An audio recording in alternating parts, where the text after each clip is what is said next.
Thank you for listening to Asian Changemakers. I'm your host, Juno. The mission of ACM is to uplift and spotlight the remarkable journeys of Asians living in international communities around the world.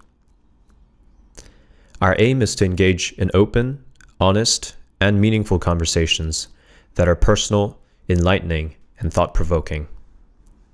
From society and arts to sports, business, politics, and science, we will travel the world to discover and share the inspiring adventures of extraordinary individuals from our community. Our guest today is Sarah Park. Sarah is Korean American, born and raised in Kansas City. She's also lived in both LA and New York before making her way to Seoul, Korea recently. Currently, Sarah works remotely in Seoul for an American K-pop and media company. In our conversation, Sarah and I dive into a wide range of topics, from her upbringing as an Asian American in the Midwest and my experience growing up in both the US and Europe, to the cultural differences she encountered when first moving to Korea, and the social phenomena that are prevalent in the society today. So how is it different from where you grew up? So where'd you grow up in the States? I was born and raised in Kansas City, Okay. Which is technically in Missouri. So I was born and raised on the Missouri side for most of my life. But then right before I moved to New York, I moved to the Kansas side. So when I moved to New York, I just said I was from Kansas because I had a Kansas driver's license. And so now being in Korea, I was saying that, but no one knows where Kansas is. Mm-hmm. And if I say Missouri, the only thing they know is St. Louis. Mm-hmm. And that's like nowhere near Kansas City.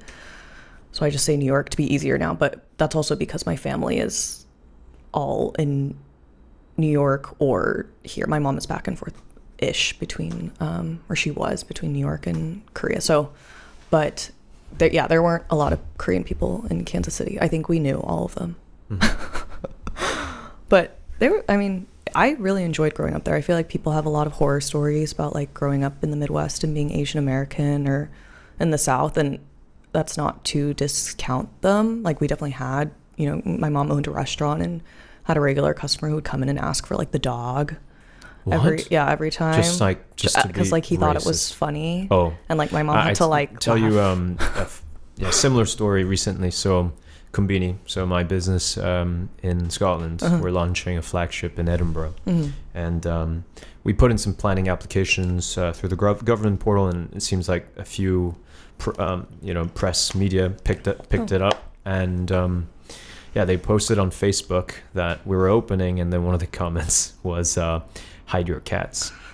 Yeah. So it's you can't. What? Yeah, I don't know if I can curse. It's messed up, but I can curse.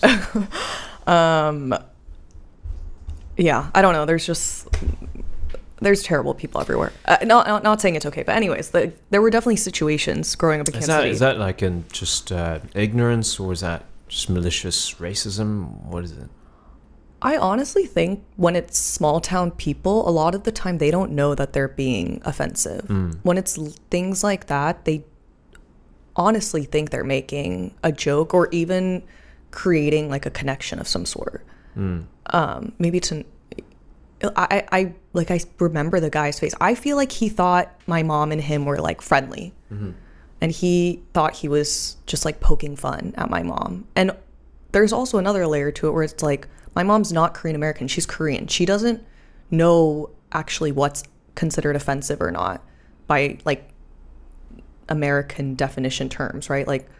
Oriental, yellow, there's obviously other words that are considered very offensive in English. Those are not words that that's something someone has to teach you, that that's not okay to say. My mom didn't know that was an offensive thing. Right. So, that being said, I don't know if my mom found it offensive. I found it very strange at 12 years old hearing that. But it's the same thing with kids being oh, are you from North or South Korea? It's well, you can't leave North Korea. But at the same time, it's they're kids. I don't blame any of those kids who said that to me growing up. I'm sure I said a lot of crazy stuff as a child. Yeah, they just don't know anything about it. I remember I did a homestay program for maybe a couple months in Canada when I was in primary school during I think summer holidays. yeah, they didn't even know where Korea was. They thought it Right. was just a city in China. Yeah, So yeah, but now we're on the map, you know. because of BTS. But yeah, that's different from, you know, dog or the cat stuff. Yeah. It's just different. Yeah. I mean, I've had, I get even in Vermont. So Vermont is a very liberal place, at least people Yeah, think. but there's a lot of white people there. Yeah, it's the most white state, I Yeah. think, in the U.S. Yeah, it is liberal. I mean, I guess now the definition of, you know, liberalism has changed and shifted a lot. Mm-hmm. But at least at my school, there were like the loud majority was like hippies. You know, like when I first visited the school, bare feet running around. It was just so different from my experience growing up in Tokyo and going to all boys Catholic school. And I really liked that fresh shock that had just enticed me to want to go to school there. I was just very attracted to the difference, you know. Did you choose to go there? Yeah. Like your So I had parents a didn't few- like send you or anything? No, I mean, I guess I mean, my parents ultimately sent me, but No, it was my I mean, choice. Yeah, yes. like they didn't force you. Yeah. So up until that point, I thought I was going to go to a boarding school in Europe where my mother went to, and yeah, I always wanted to kind of follow her footsteps in a way, and then yeah, I got to know about the school, and then I went to visit. That was actually the only school I went to visit. Everything, all the other schools were like the sort of the main prep schools in the East Coast, people know about. And yeah, when I went to this school, it was like I saw a farm on top of the mountains in Vermont, beautiful view, and then students bare feet running around in the fields. And then I went to a class in the morning class. And there were students wearing pajamas, students eating cereal in class, like, you know, in a small class as well, maybe sized between 8 to 10, 8 to 12, something like that. Very intimate, round table. The teacher isn't really the sort of the center point of the classroom. It's just they're part of it, and they're they're the regulator, yeah. And obviously, it was very, very different from my middle school, where I got scolded for not wearing proper shoes the first day. The lack of shoes was really the norm in this school.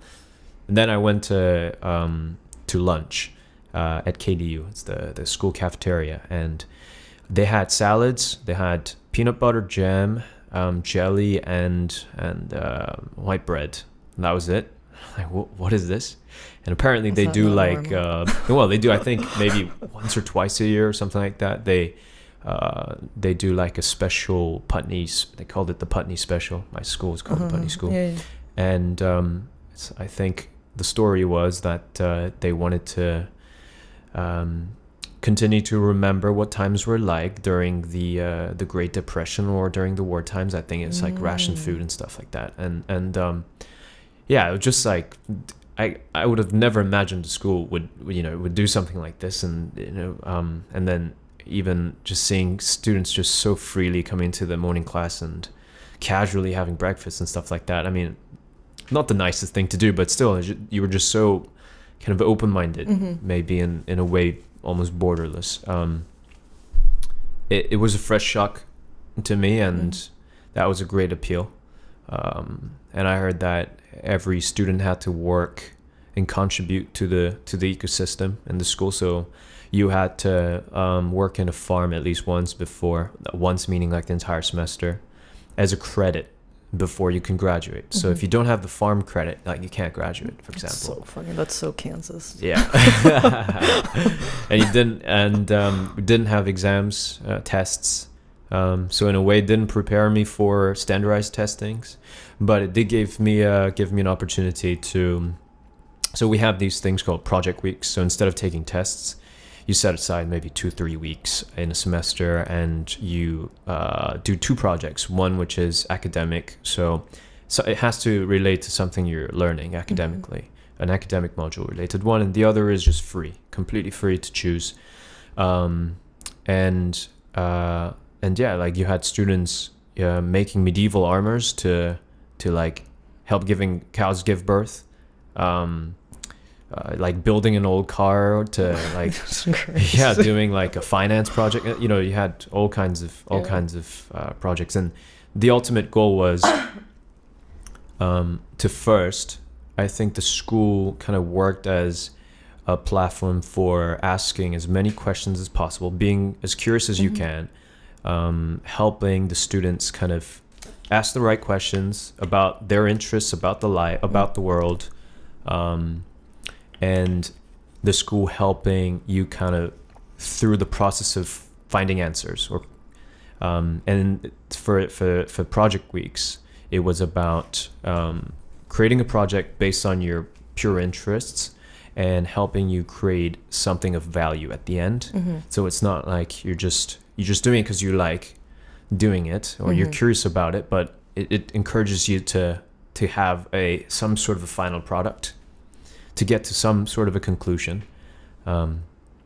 So when you're interested in medieval armor, like you actually have to build it. Then, you know, you dive really deep into something like that if you're interested. So it was a school like that. I would say that was my most formative years. Yeah, but I guess initially I was going to say about the Vermont. Like I had an experience going up right to the most probably northern part of Vermont, and I was meeting with some dairy farmers from my first business. I was trying to source milk, and I was going to talk to you about the racist encounter where I was like refused to of a handshake.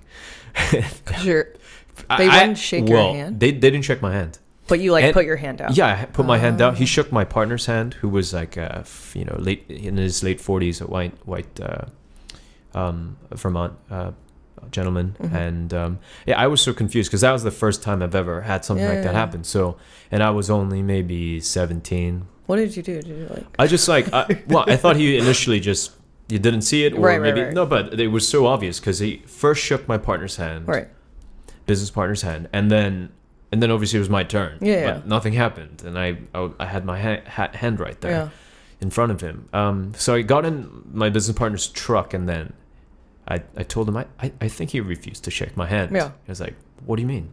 Like, he shook your hand, right? He's like, yeah. I put my hand out. He didn't shake my hand. I don't know if he was in a bad mood or I offended him or because I'm Asian. I don't know, but probably the latter, right? Yeah. So yeah, that's the reason why I initially talked about Vermont, because it would surprise you. It's because it's supposed to be a super liberal, but doesn't mean inclusive either. I think that's just like also. But I do love Vermont. No we love everyone. Getting canceled. No, we don't want to get canceled. I like live in so much fear of getting canceled. That's why I didn't want to do. I think the first episode is gonna be the business one, and then we'll see where this fits in. Yeah, like bury this somewhere. bury. No, but somewhere. I mean, I think the whole point of this is like, I don't care. I don't want to be overly sensitive. I don't want to be PC. I want to just be real. I mean, I don't either. Yeah. I do want to be sensitive. Sure. And I mean, these are to an extent subjective opinions of ours, based on inductive reasoning. What if our opinions are wrong? But you know, you don't. Yeah, I mean, I of course I always want to be sensitive, and like I do identify as being like fairly liberal and like open-minded. I hope I am, but I live in so much fear of getting canceled one day. But like, okay, why is that? Like, because it's so scary. Well, first of all, I think that more like prominent here. Well, yeah, like growing up in the West Coast, or I think it's like, I don't know, a combination of both. Like, I feel like in New York, you're in such a liberal bubble.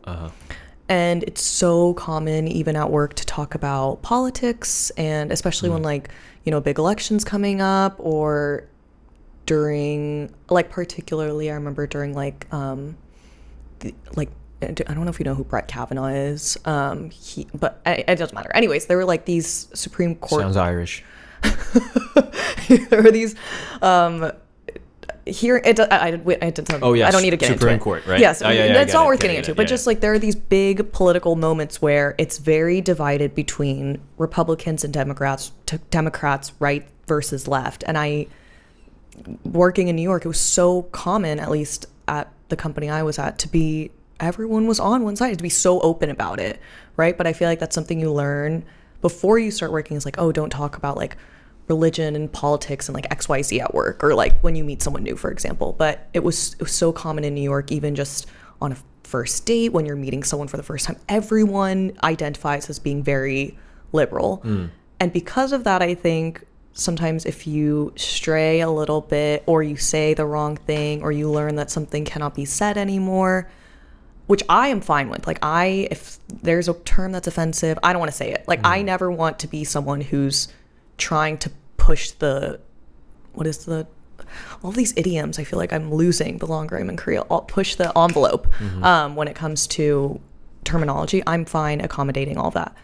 I just feel like I'm so scared of that's fine. The fear mongering. And then moving to Korea, Korean people are, I mean, now I'm going to get canceled by Korean people. Korean people are crazy when it comes to canceling. Really? What do you mean, really? I don't know. I mean, I don't, like, who is it? Lee Sung-kyun? Just, oh, shit. You know, like, that was definitely, I'm sure, you know, I'm not well versed in it. Again, cut this all out. But, you know, he was being attacked in the media for allegedly doing drugs. And I'm coming from the States where everyone's smoking weed on every single corner. Sure. I'm sure I'm gonna get arrested in Korea for saying the word weed. Like, no. You know what I mean? But in Korea, they're very, I guess, a more, sensitive way to put it is, in Korea, I think that you're very much more held accountable for your actions here, which is why I think it's so safe living here.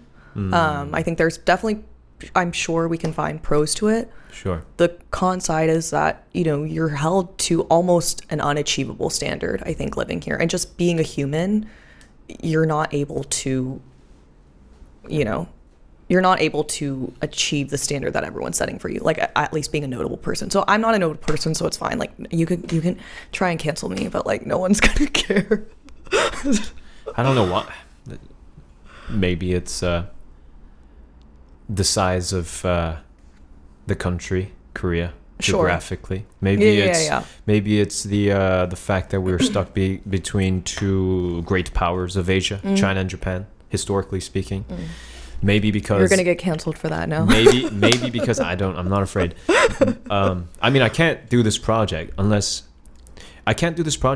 if we are going to be afraid to talk about things that are true and meaningful. Right. Yeah. If we're gonna be so concerned about perhaps offending some people, I just don't.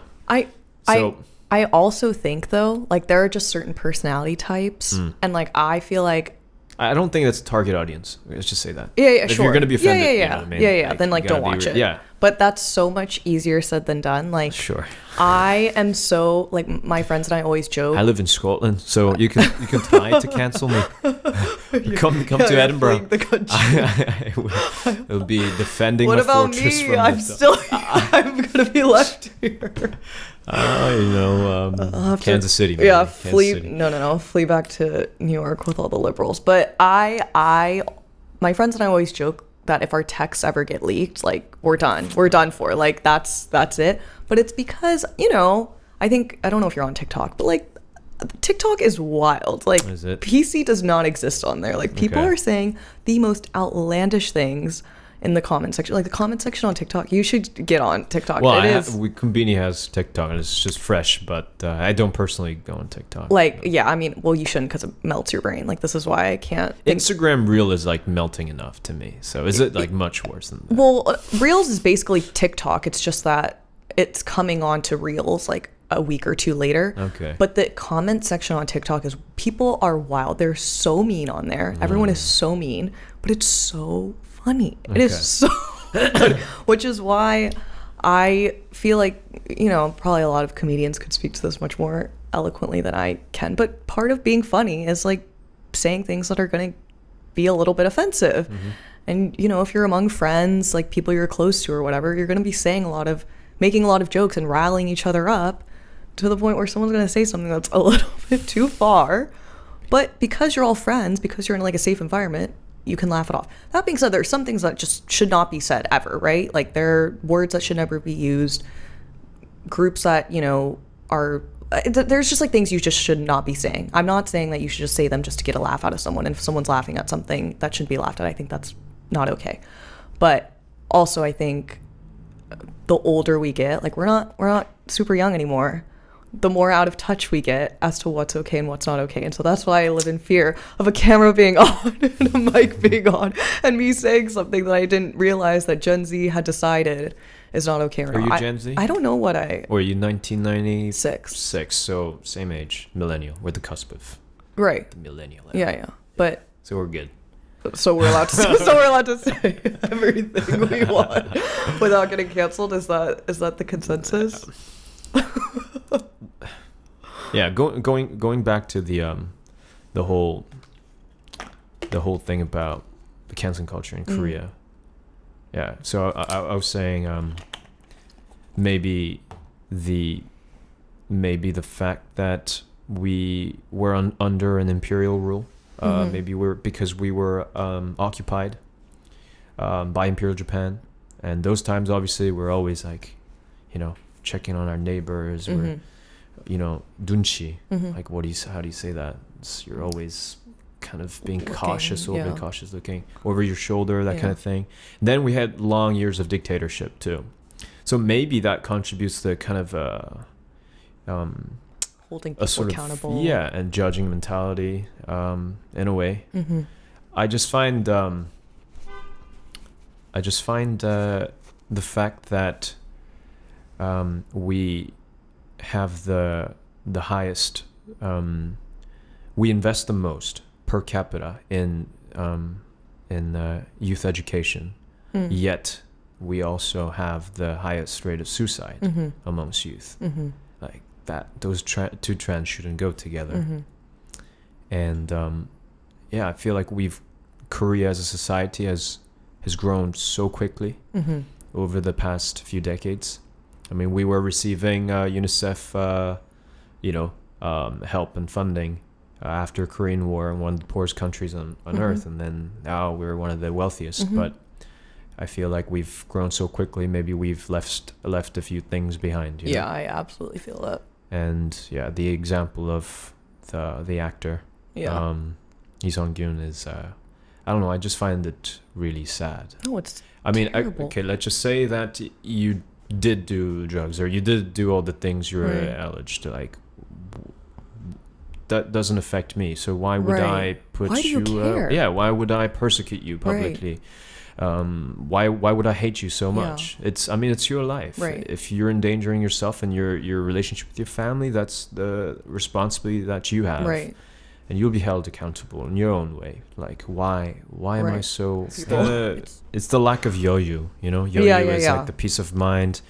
Freedom, the relaxation. Yeah, you just don't really have the headspace or the space in your heart.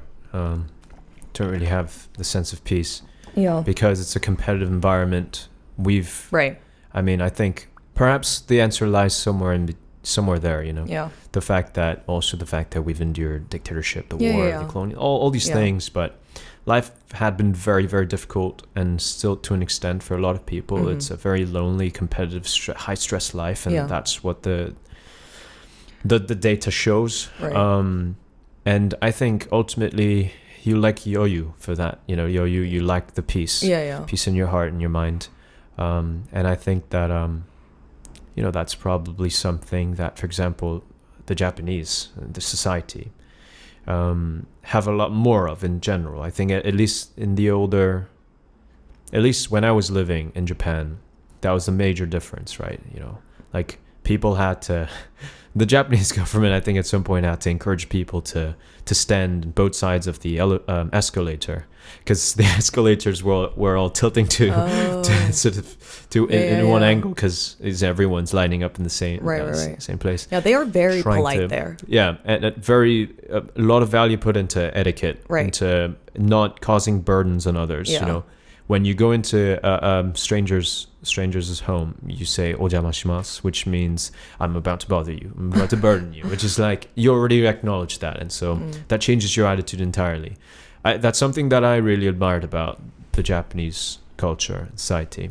And I feel like you can see a lot of that maybe in the music as well. Like Japanese music, they tend to be quite dreamy, tend to be, you know, fantastic, you know. And Korean music, apart from obviously K-pop, but if you listen to like the sad songs, they're really full of sorrow and pain. Koreans are really sad. Like Arirang has so much han, which is like the, you know, deep pain of, you know, that emptiness. And it's like Arirang is all about, you know, losing someone you love, you know, being alone, like just being in that state of mind. Japanese songs talk a lot about the dreams and the fantasies, you know, and like obviously Japan has had very, you know, difficult history too, but I think in a different way, like you know, the sorrow of losing a country, or like not being able to see your loved ones in the north of the country, the separation. And I think these are quite unique experiences to the Korean people. And perhaps that it's all part of the contribution. But, you know, again, as someone who's lived in Japan, who's also raised in Korea too, and, you know, lived in different places, I can see how, you know, there are a lot of things that Korea as a society, as a culture have, that maybe Japan has that Japan doesn't have as much, like the chong, you know, which is the sense of sympathy, or the camaraderie that's going extra mile for you, out of just like care. Maybe to an extent that could be a little bit too much, you know, you care a little bit too much about what others think, and but, you know, in moderation, it's a great value. It's an attribute that I perhaps lacks a little in Japan. You know, I always thought maybe the harmony of the Japanese and Korean society and culture could be it could be a well balanced, a beautiful harmony. But obviously other cultures and societies that I'm not as aware, and hopefully, you know, through this project, I can learn more about and tell more stories of. But ultimately, as a Korean person who is proud of where I come from, and perhaps more so because I've left Korea early on, and sort of lived abroad as a Korean person, in a way representing, you know, my country, there are a lot of beautiful and wonderful things, for sure. I'm not saying there aren't. No, but I like to make that clear. we're both, you know, we have Korean heritage. I mean, you're American, but you're living in Korea. You have, you know, parents who have, you know, who grew up in Korea, and I feel like it's sort of our duty to be not just like, oh, our country is all great, our society culture is amazing. I think we have to be critical, because that's the only way to really make it a better place to live for everyone living here, and for people wanting to live here, or just for the future of this place. We you know, ought to pay some level of homage to, because that's where our roots come from. But I think it's also, like, as you're saying, it's important to be sensitive of like why certain things are the way they are. Like there are likely historical reasons as to why the culture is the way it is. And I also think, like, I mean, you're not on TikTok, so you don't know, but there are a lot of foreigners who live here who are very critical of Korea and their experiences here, and I respect that. But at the same time, I also sometimes have difficulty with them, with some of the things that they have to say, which also I find what? It's sometimes I don't find it fair that I have difficulties with it, because they're saying exactly what I'm thinking, or they're saying exactly what I'm saying, but sometimes hearing it from a white person living here is not super fun. Like, it's not really like I don't like it, for lack of a better way to put it. But I you know, it's a lot of things that they find racist that Korean people do, or offensive. You know, no, there are certain clubs that don't allow foreigners in you know, things like that, which, you know, I agree that is not okay. But I also think you have to adjust your expectations when you live abroad in any country. If I were to go to Europe right now, I would need to adjust my certain expectations around certain things of what I'm used to in America, because it's not America. Same thing coming here. Yes, I look Korean, but I mean, I feel like Korean people look at me and they take one look at me and think I look like I'm Korean American. They feel like I'm American. Like a lot of Korean people will look at me and they won't even know that they can speak Korean to me. And so there are things I also had to adjust living here as well, right? Like I thought I would, you know, fit in much more seamlessly here. I wouldn't feel like an outsider or anything like that. But I do feel like an outsider. But that makes sense. I'm not Korean. I mean, I have Korean citizenship, but like that, what does that mean? That's like just dumb. I have a passport. That's all that means. And I think that's fair. In the same way, if a Korean person moves to the States, they also are going to be seen as a Korean person. But I mean, arguably, they probably will be seen more part of the society than I'm seen here, because America's much more diverse. But all to say, I'm very sensitive to the fact that there are historical reasons as to why the culture is what it is today. And I don't want to like create this narrative that Korea is, you know, Korean people are super, you know, impolite and racist and all these negative things, because I do see a lot of that on social media, that sort of narrative. So I don't want to contribute to that. But at the same time, I think you're right. It's like important to be critical to a certain extent, because we do have the armor of being Korean or being Korean American to say like, okay, well, these are like the great things that I find about living in the States or in Europe or wherever that I don't see here. Yeah. But that's also why I'm really grateful. Like I always say, I should be more grateful to my parents for raising me in the States, because I would not have made it here. It's so tough living here or growing up here as a kid. Like I can't even speak to it.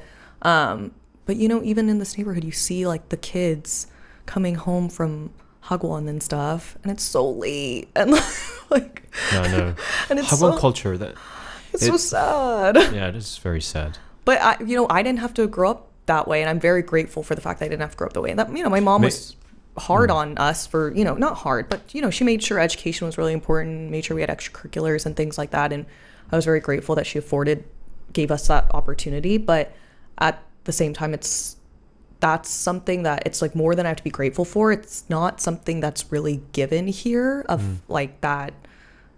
There's not that hand that's kind of like beating you down. Yeah. You know, college is everything here. And when you live your life thinking, if I don't get into XYZ university from the time you're born, like, of course it's going to create a different type of person than like me being in Kansas, you being on a farm.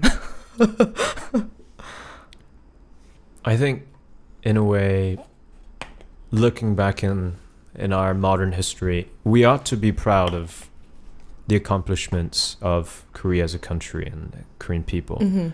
I mean, it's a remarkable achievement. So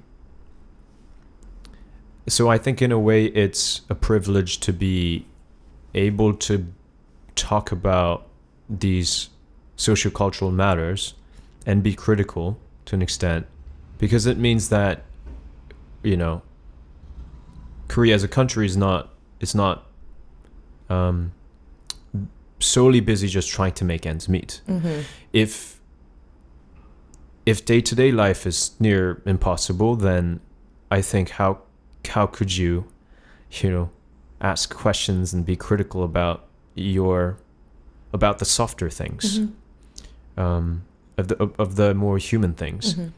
And definitely that was not the priority until recently. And I think a highly competitive environment, educationally, economically, socially, in a way helped us to achieve that growth. And also the, I think, sort of generational sort of sacrifice. And it worked for the most part in creating highly efficient, competent, smart people that can fuel the growth of all these big corporations like Samsung, Hyundai.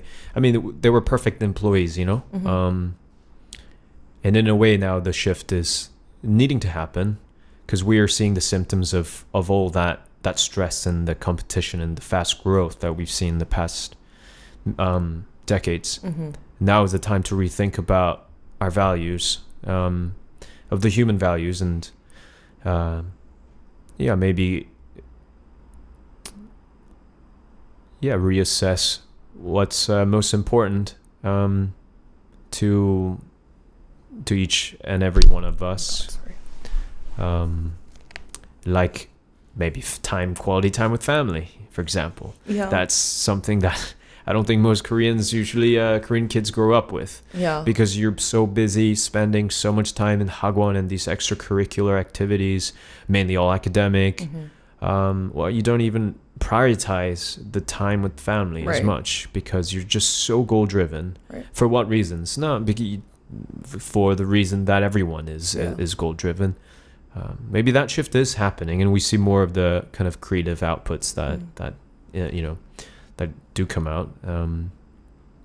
But it's just like sad. Well, I guess when you think about like people's like top priorities in their life, it's usually all to do with money, and it's like everything to do with the external factors, and then money is important, but maybe maybe you need to value maybe your health, your life, your relationship with your family, maybe those more the human-centric things first before those things. But so. I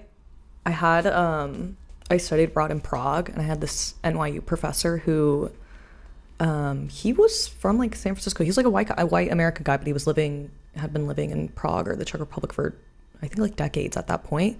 And I came to him after class. The class was called like Law and Order Society. I don't know, something like that. I can't remember the name. But I came to him after class during his office hours to ask him to look over my like final project proposal. I don't even remember what it was, but I was asking him about it, and he stopped me and he was like, oh, I can't remember what he said word for word, but it was like, oh, you're just trying to get me to tell you the answer because you're Asian, and Asian people have a tendency to just want to get right to the answer without taking the work to get to the answer.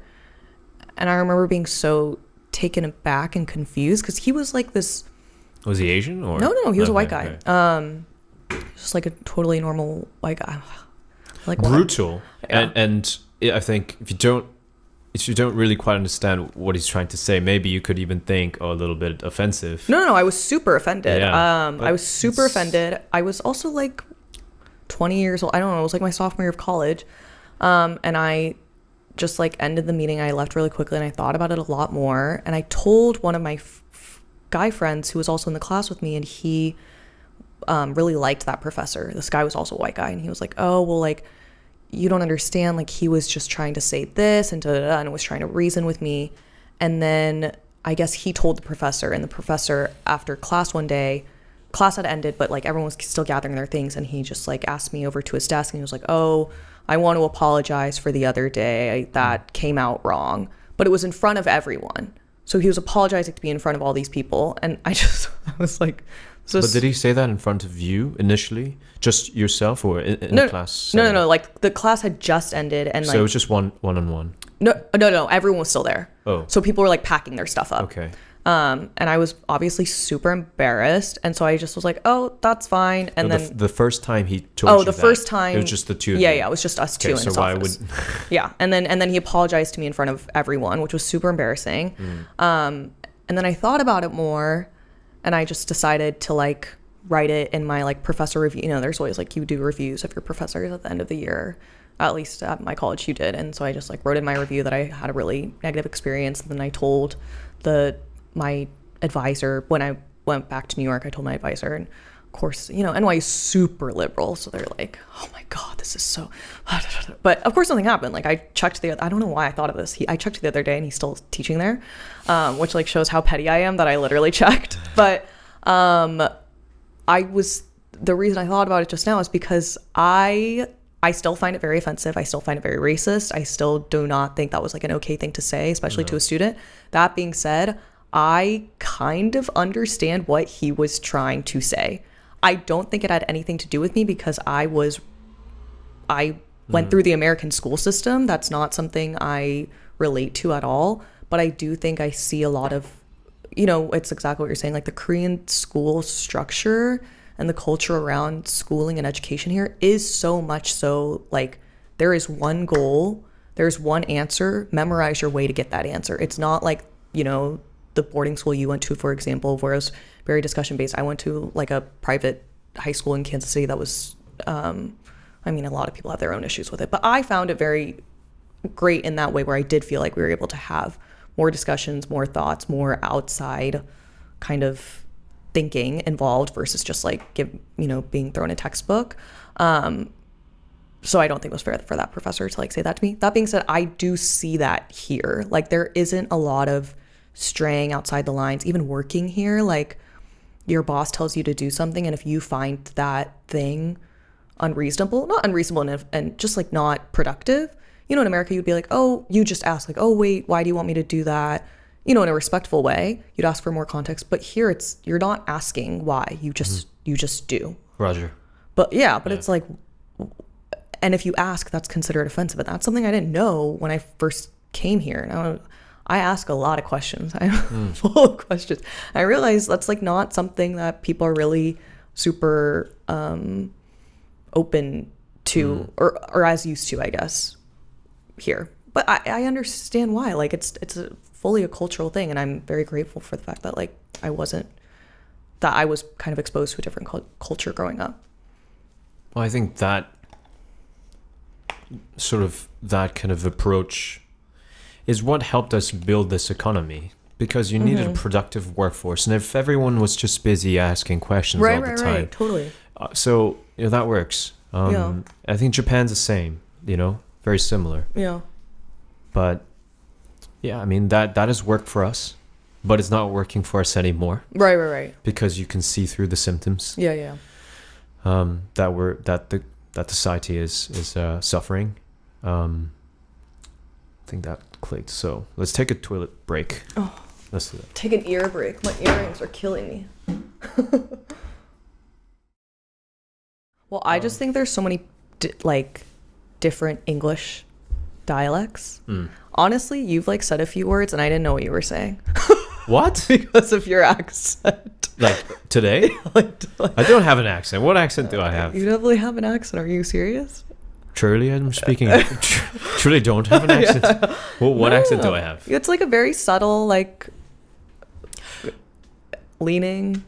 Leaning. Don't say Scottish. That is what it's leaning towards. But I'm also like an American, so like I'm used to hearing just a very standard, you know, American accent. To be fair, I feel like I'm used to hearing a lot of English accents from around the world. Yeah. But it's like a lot. Yeah, even how you say a lot. Yeah, I remember when I went to my university for the first time. For the first time. Stop. Yeah, it was a lecturer from Scotland. Yeah. And it was like, welcome to University of St. Andrews. Like, oh, this is freedom. Yeah. It's Scotland. Yeah, I think all the American kids absolutely loved it. Like, oh. Yeah, because so cute. Well, also there's like I'm sure you know this. You know, American people will like do a British accent sometimes. You know, like even when you were like, oh, do you want like water or tea? Like I would have, you know, in a joking way, just been like, oh, I'll just get like a little water. But I realized I can't do that here, or like the Australian accent. You know, like right now it's a slang thing to be like, oh, nar, oh, nar. Like a lot of, you need to get on TikTok. The youth is doing that nowadays. But I mean, yeah, I mean, great. It's I'm sure it's a wonderful platform, and yeah, we're trying to do stuff on TikTok too, just like silly videos. But I mean, we upload now and then, but I don't actually go. And, no, it's not good for you. Okay, but yeah, that's what I thought. But I like YouTube Shorts because Korean people love YouTube Shorts. So the reason why is because like to an extent I can control the algorithm to give me more useful things. Oh yeah. I get a lot of like podcasts, shorts and stuff like that. Instagram Reel is a little bit more aesthetically driven. So, you know, it's easier to kind of, you know, just like stay on just scrolling through reels. Yeah. No, it's not good for a long time before you go to sleep. It's bad for It's you. like short, it also like promotes shorter attention span. Absolutely. Not good. No, Not it's good. so bad for you. The fact that we're like eye to eye, I know. and we got headphones in. It was headphones really on, hard for me at first. I know, but this is good. Like you need longer form conversations, eye to eye. Yeah. Very, very intimate because like you can hear your. I know. I hate hearing how loud my voice I love it. I like it. So, what do you? Speaking of accents, do you notice like different Asian American accents? Like yeah, there's like definitely a K-Town LA accent. Okay, can you It's give me an like- example? Like let's say from going from. So you lived in Kansas City. You lived in LA. Yeah, I You lived lived in New York. Yeah.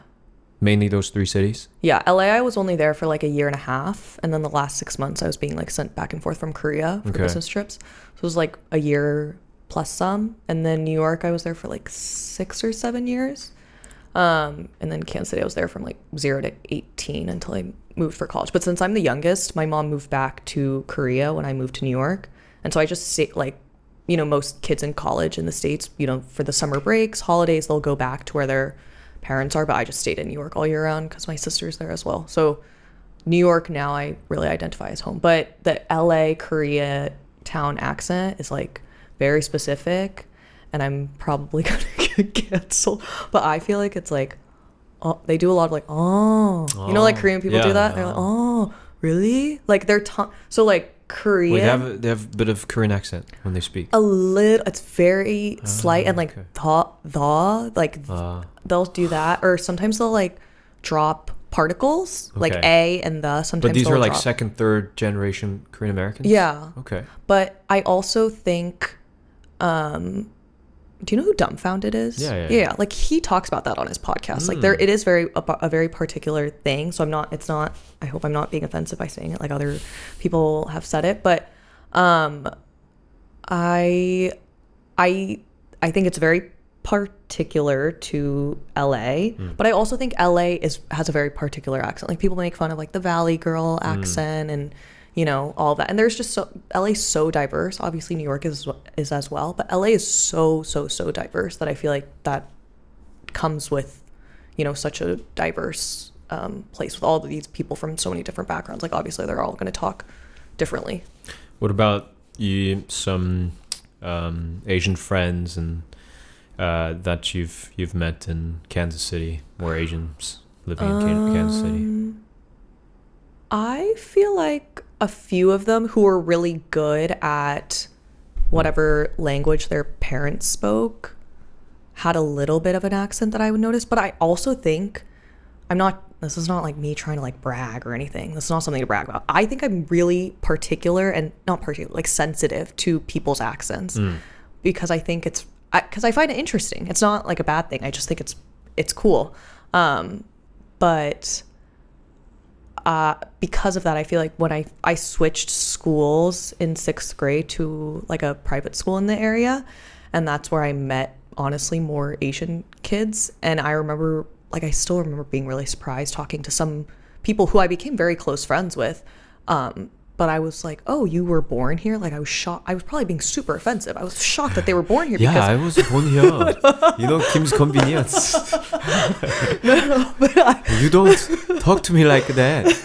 But I was shocked that they were just speaking English in a way that I hadn't heard before, or maybe wasn't as used to, because, you know, in Kansas City, you do hear like a very, I don't even think you hear like that Midwest accent that people talk about, like the Michigan, Minnesota accent, which is like, Do it. I don't even know if I could do it. It's like Minnesota. I can't hear it. Do you know? Like, because people like in Kansas City don't really talk like that, but there are some very like light, what most people would identify as like a Southern accent. So you do hear that, and you hear people say y'all and stuff occasionally, but I guess like a twang of sorts, but you don't hear people speaking kind of Asian American English, if that's even a way to identify it. But it's no one else would know what I'm talking about. It's just something that I really latched onto. But it was because it was the first time I was really being exposed to like other Asian kids my age. So in terms of the Asian American communities that you've been exposed to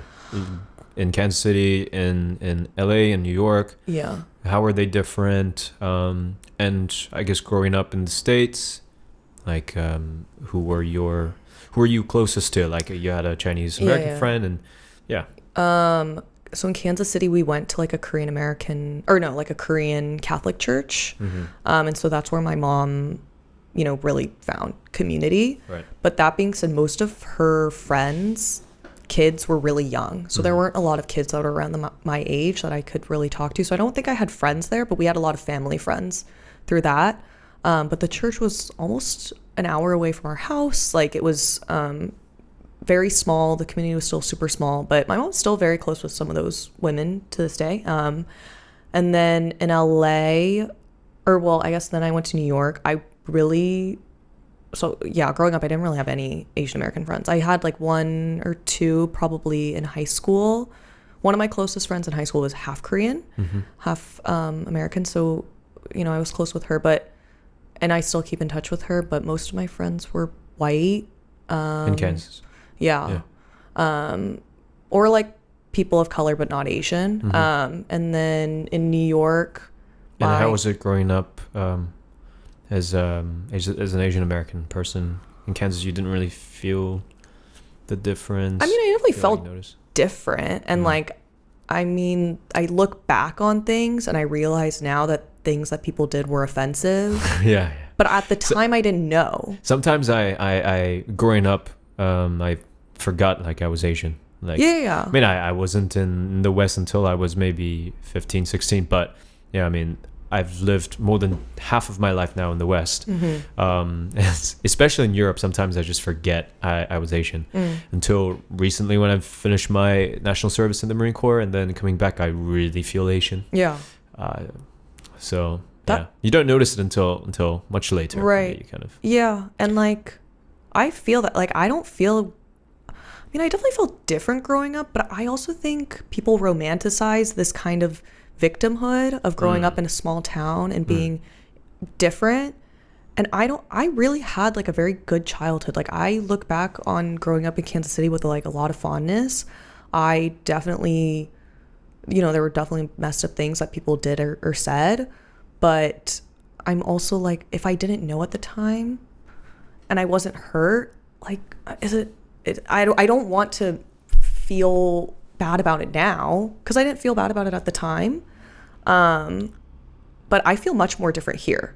Like I don't feel okay. I felt like what you're saying, like sometimes I forget I'm Asian. I forget I'm Asian in America. Or I guess I forget I'm Korean maybe in America. I forget I'm different in America. But here, every day I walk outside and I feel very different. Like I feel like people stare at me, but Koreans just love to stare. And so before you came to Korea, you were in New York. So when did you come to Korea? What was that transition like for you? So I was in New York, and I was in New York through graduation, and then after graduation for like 2 years, maybe more, maybe less, I can't remember.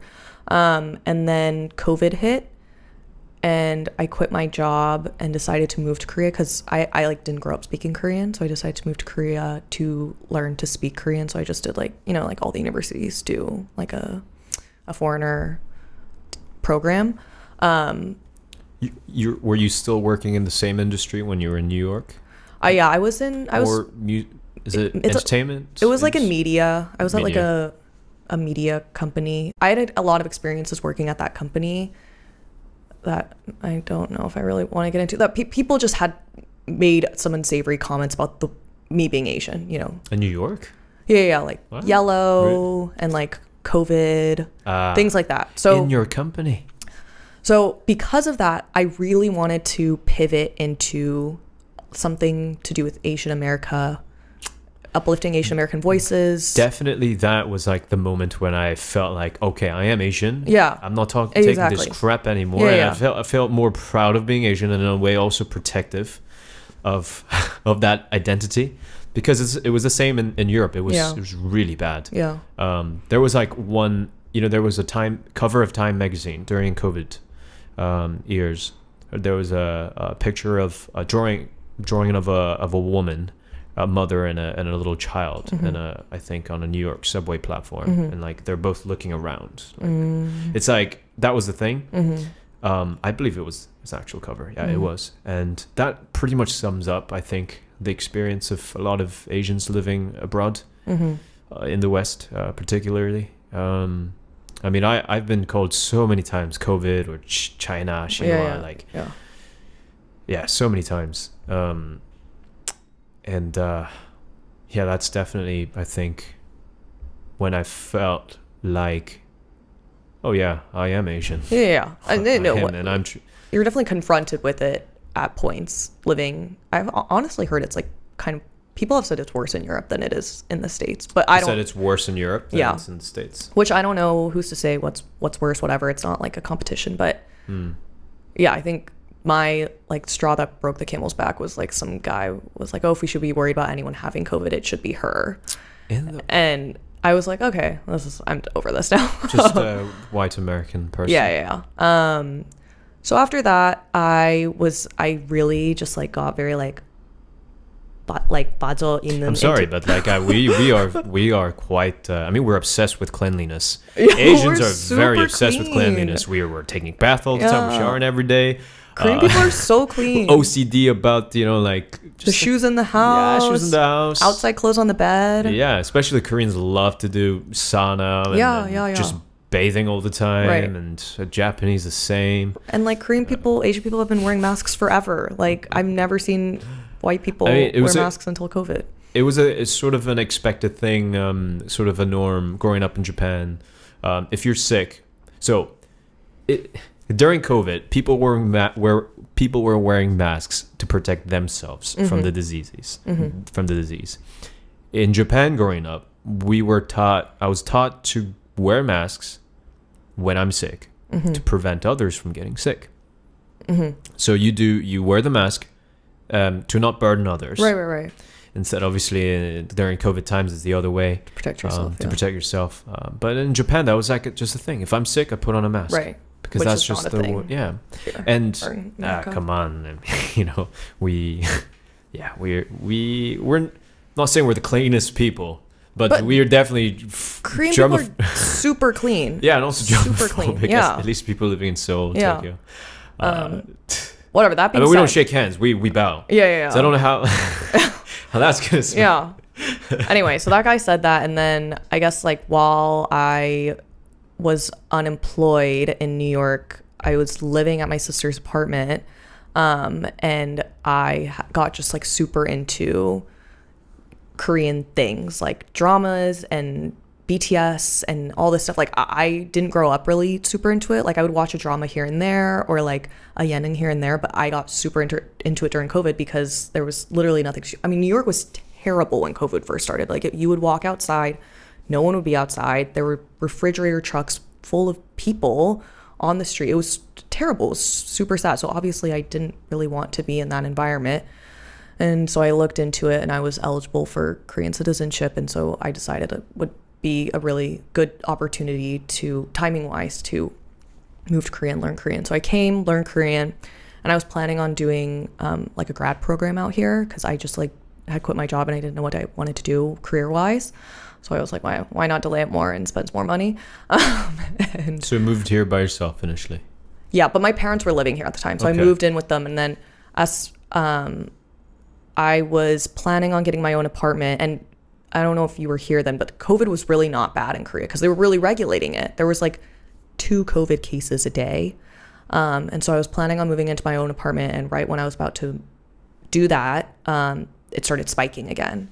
And so then Korea kind of went under a much stricter lockdown.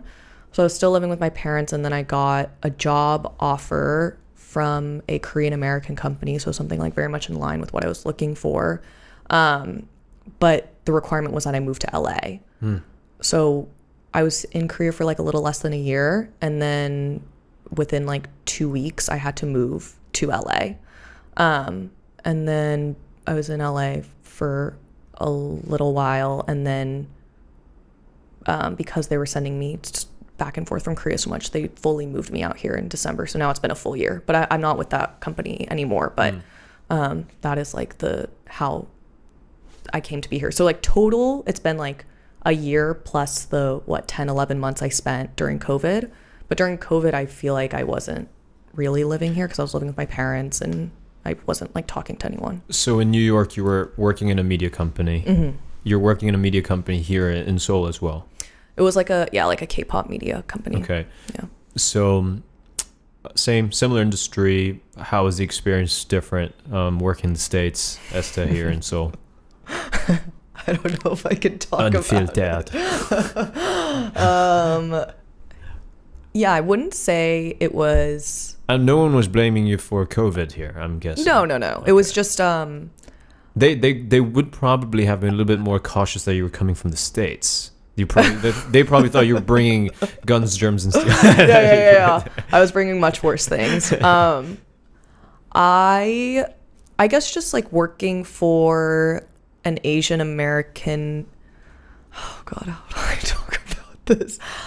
Working in Korea was definitely a challenge, but I knew that going into it. I don't think I was naive because I knew that it was going to be very different. That being said, I'm very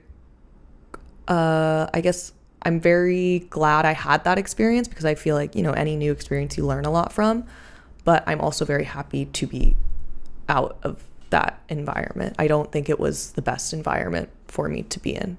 But that's also because I'm American. I'm used to working in an American environment. You didn't say anything. You didn't say anything saucy here. Just you're just sugarcoating it. I really cannot. Okay, what are some of the surprises? Kind of what we were talking about earlier, like questioning things, why things are done a certain way, wasn't something that I think most people are used to. I also think like the hierarchy is really important in Korean working culture. But since and probably national service makes it worse. Yeah. And so I think I wasn't used to that as much. And just kind of, for example, like on a shoot, or I guess not even a shoot, just like if there's a big work project going on in the States, the goal is to get it finished as well and as efficiently as possible. So what that means is like the least amount of hours, the least amount of hands, but the best outcome possible, right? But I feel like in Korea, there's, in a good way, kind of more of a sense of camaraderie in the workplace. But what that means is that when there is a big project, it is all hands on deck to make that project, to finish that project, even though that means putting it on everyone's plate, even if they don't necessarily need to be on that project. Because everyone should be involved in this big project because it's a big project for the company and you work for the company. So what that trickles into is, in working environments that I've been exposed to in the States, if it's a slow period, like the summers or during the Christmas holiday period in the States, it's usually a bit slower.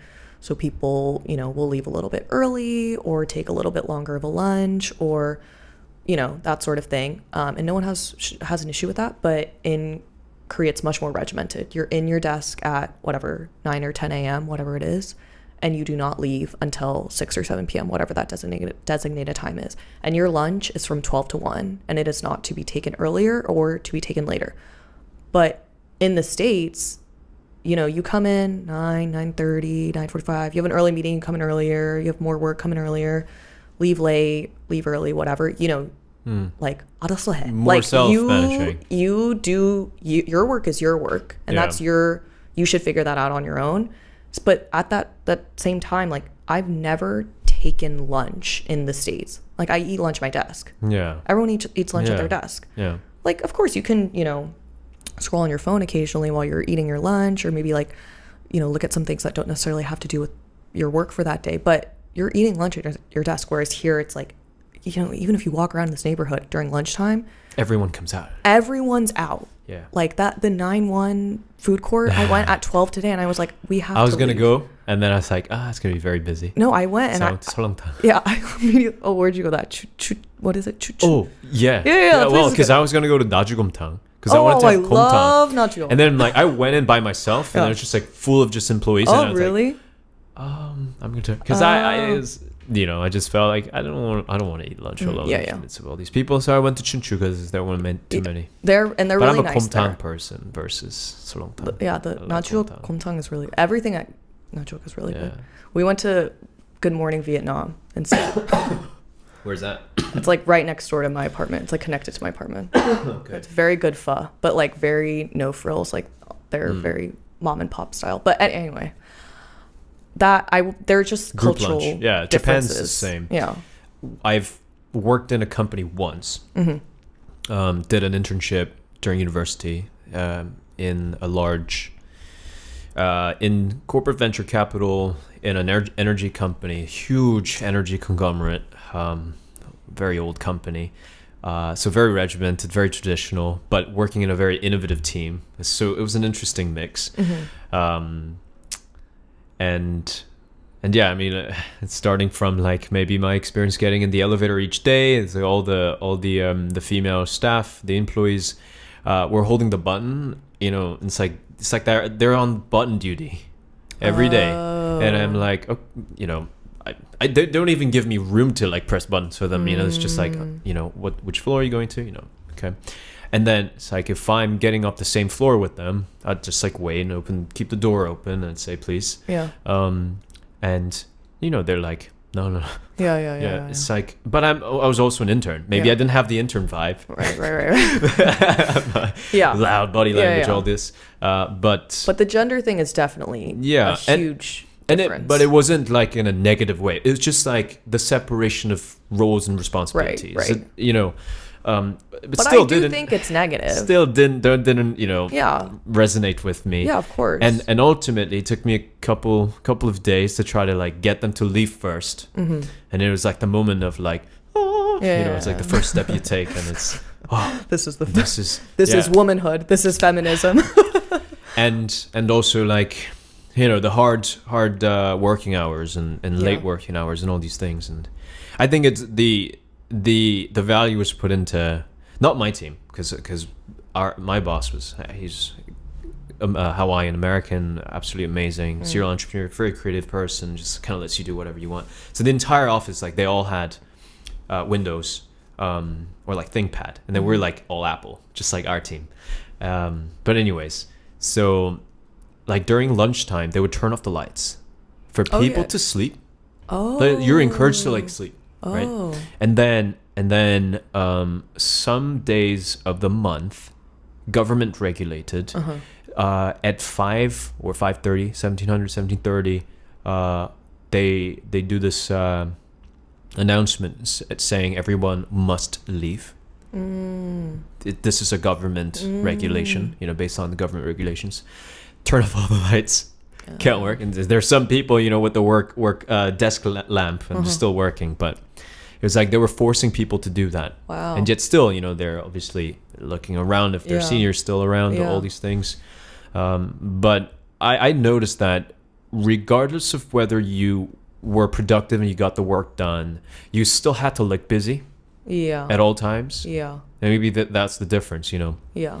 And it's like looking busy is so wild to me. Yeah, it's like everyone's encouraged to look busy. It's like you're 하는 척. Yeah, because you can get something done in 30 minutes and maybe spend the rest of the time in like rejuvenating, and we're just like taking a walk and trying to be a little bit more creative, you know, time to think for yourself and things like that. No, it's like, now I've got to do this presentation.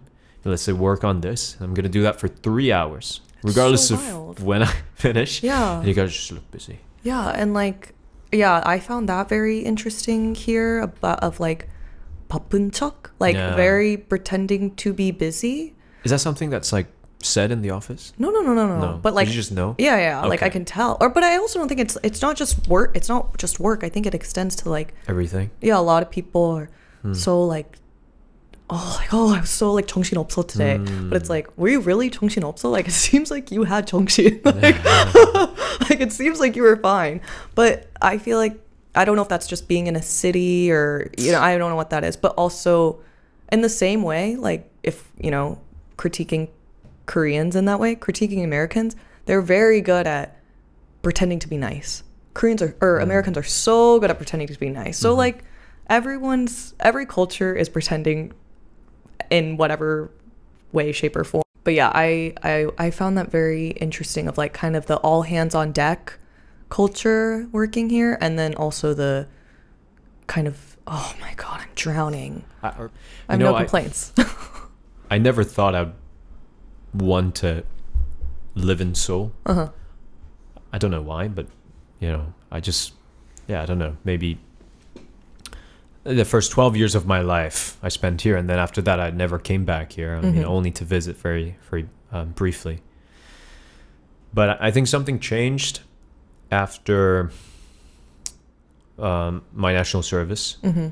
So I did my national service in the Marine Corps quite late. So most of my senior conscripts were 5-6 years younger.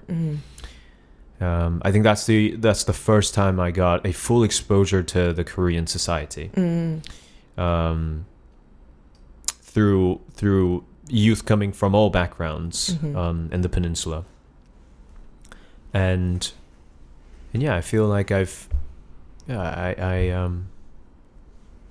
guess my roots, I felt like I was able to connect deeper with my roots, and definitely that experience has made me more patriotic for sure, but also more critical too, because the same kind of stuff that we talked about in terms of the Korean society, the culture, the same I think problems exist in the military in a different level, but it's really the same thing. Yeah. It's like and the byproduct of those issues being the malpractices, the suicide in the military, the lack of freedom, and hazing and all these things. Yeah.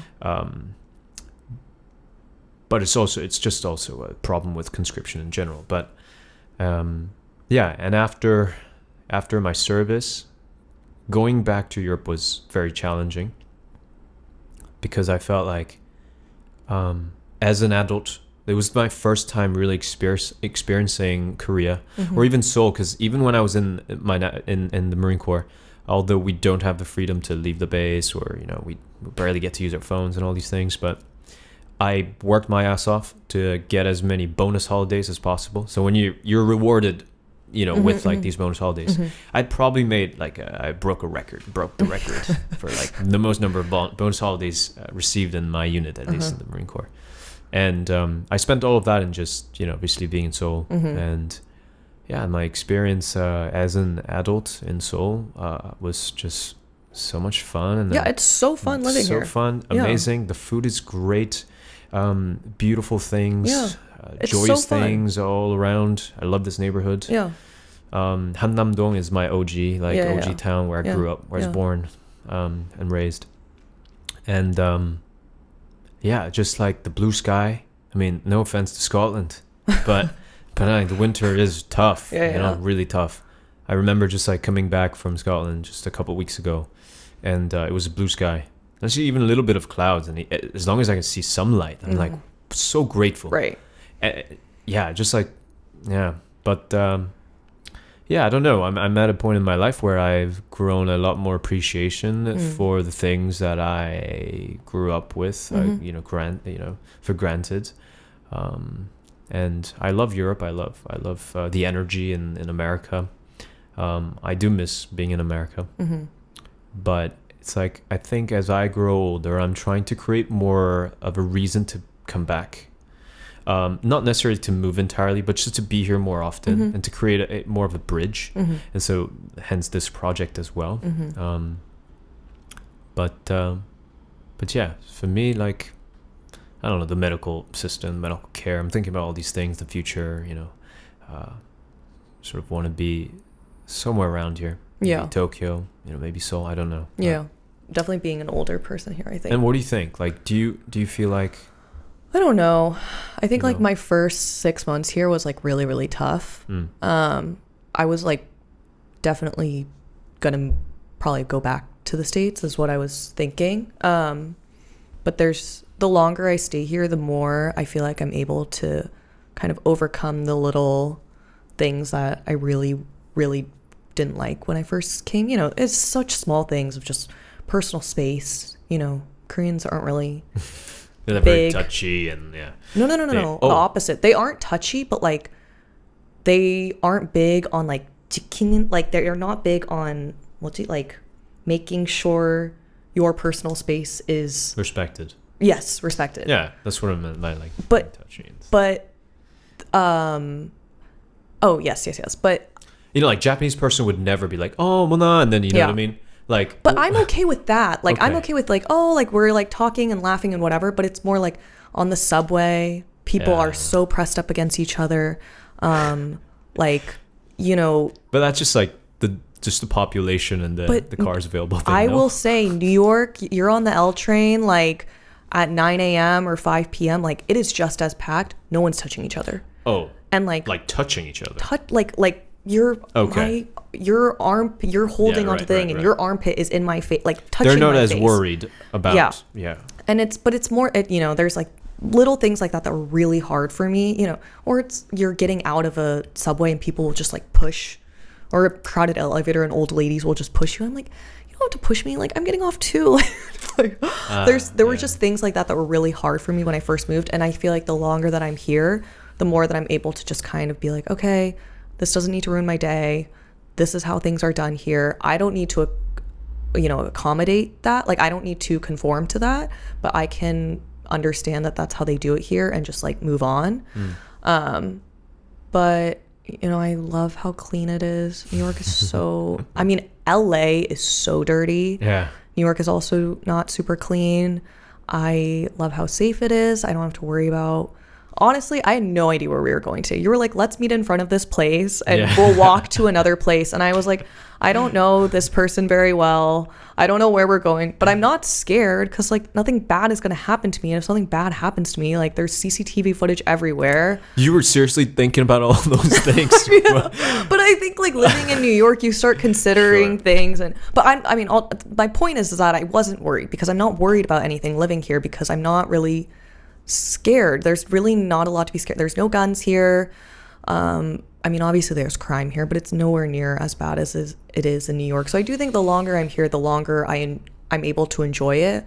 But I count this as like my first year being here because when I was here it was during COVID. But this first year being here, I feel like it was very challenging at first. But now that I feel like I've kind of gotten over some things, I feel like I could stay longer now. What is the thing you most appreciate about Seoul? I guess probably my mom being here. Because when I left for school, she moved back here. So it's been a while since we've been in the same country. I mean, that being said, before COVID, she would come to New York for like 3 to 6 months at a time.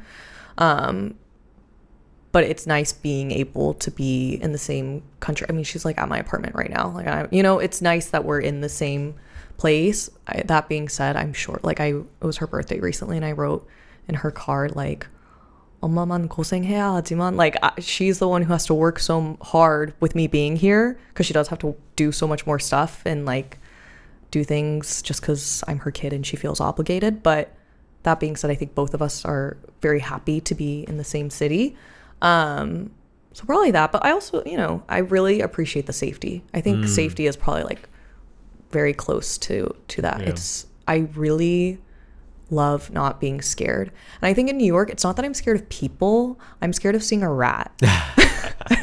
I have no fear of seeing anything scary here. Like I guess some of the men here are a little scary, but like, What do you mean? I don't know. Korean men are a little scary. This is going to get me canceled. You're going to like put Korean subtitles just for this part. Her number. Kakao.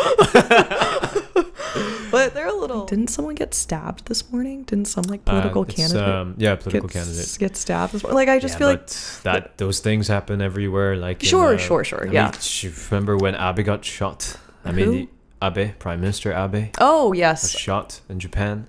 I mean, you remember that was like a makeshift gun, right? The storming of the Capitol in America. Yeah, that was crazy. Good times. Yeah, there are crazy people everywhere. That's all to say. There's crazy people everywhere. I just feel like I encounter a lot of situations here. So this is all anecdotal where where I'll be confronted with usually a Korean man who is acting in my definitions irrational. The man this morning in my building, one time it was raining once and I fell like right outside of here and a Korean harabouchi just started like yelling at me. But that's their way of like caring. But to me it's like there's little things like that where it's like I don't get it. Yeah. And even my dad does it too. I don't know if it's like that kind of like I don't know what it is. In Portugal, this was meant sometime in Portugal, they say I think it's the gender sort of reversed from what we talked about. But Portugal has a lot of CCTVs. You know what they are? Oh. Portuguese grandmas lurking out the window, basically. And you do something and they're like shouting at you.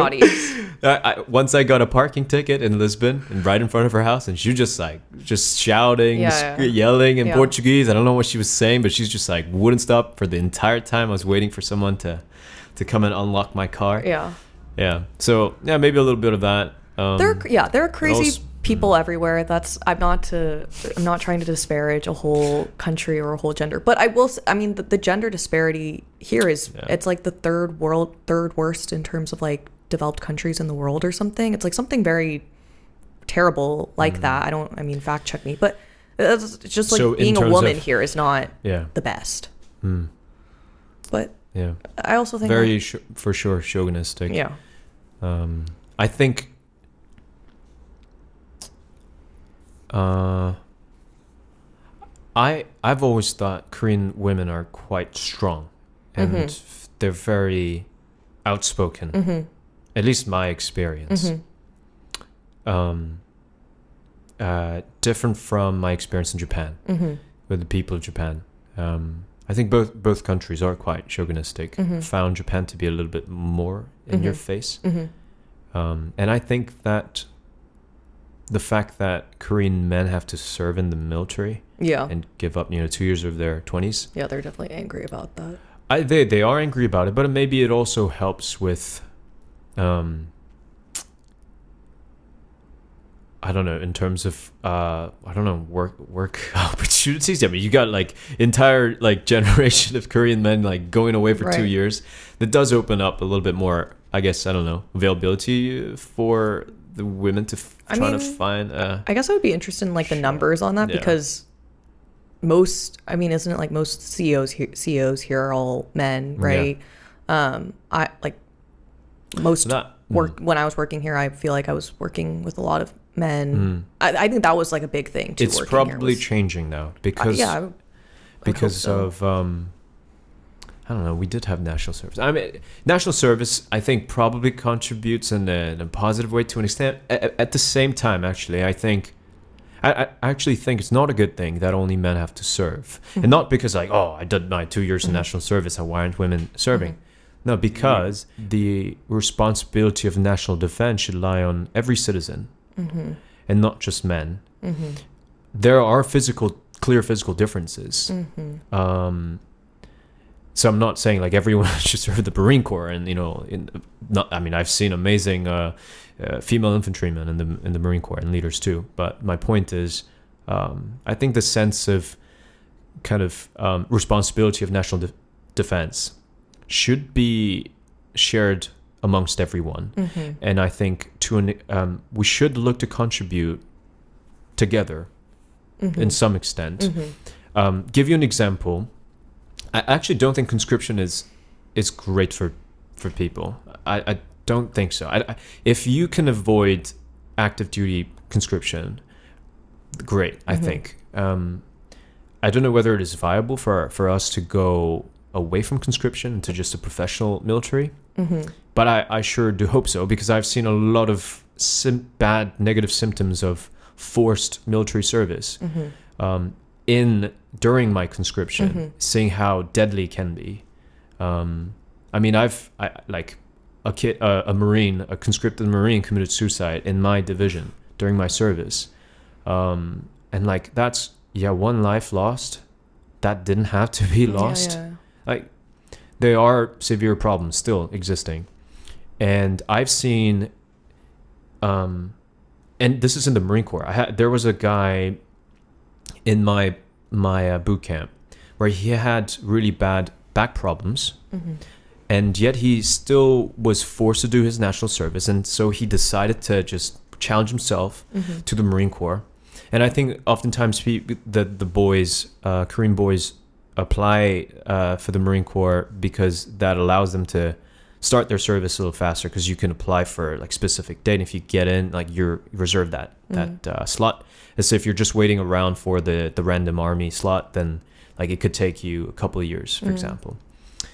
So he came to the Marine Corps with a bad back. He ended up leaving in the middle of the boot camp, like paralyzed, hip below, below his hip.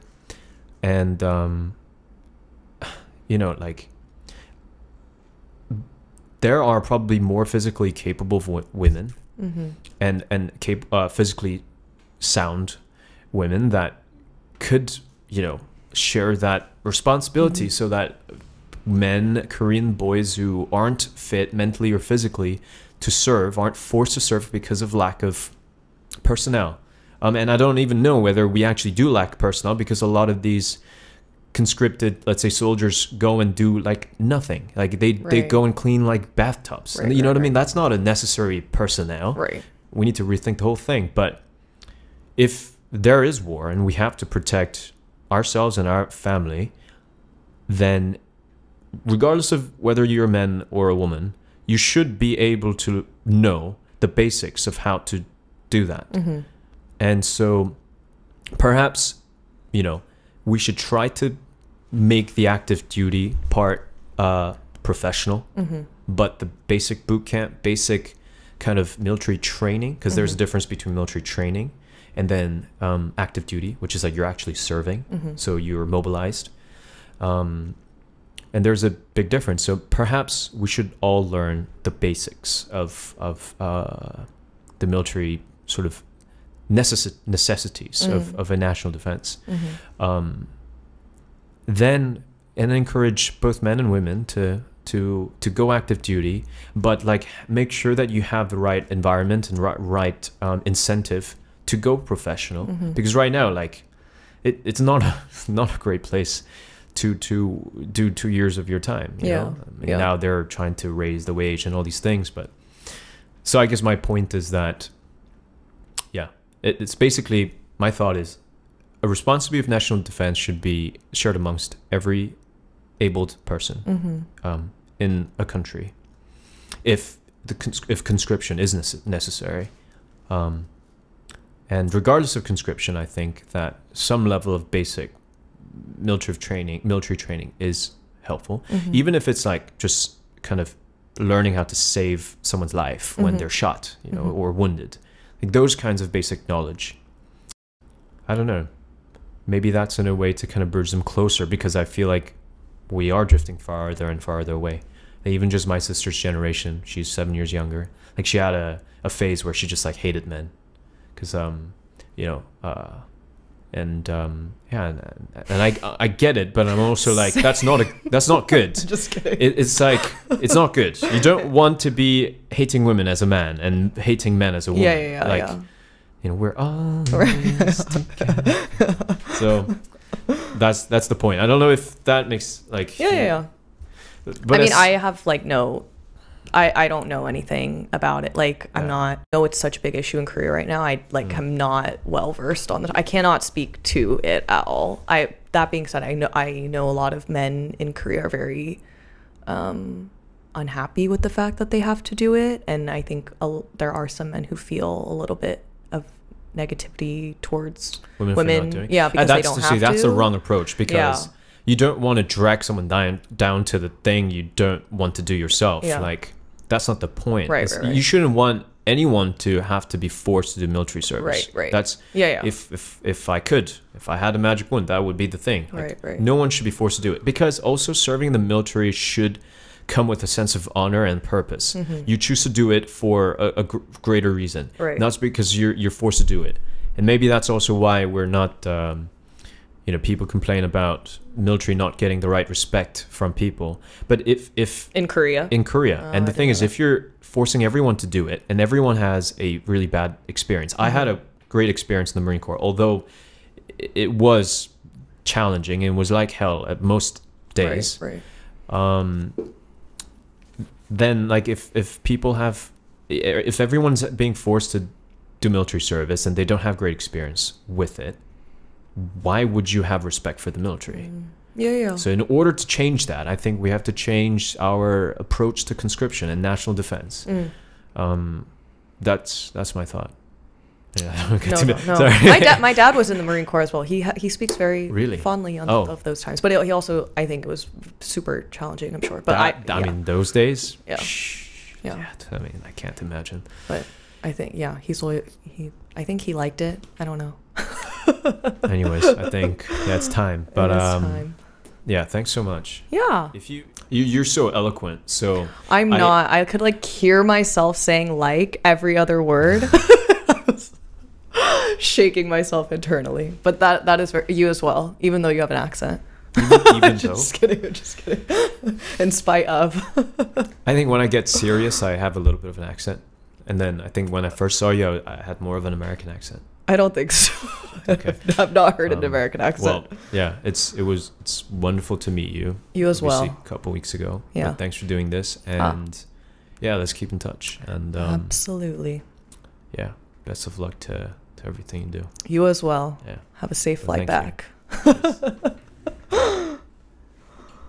That's not too bad.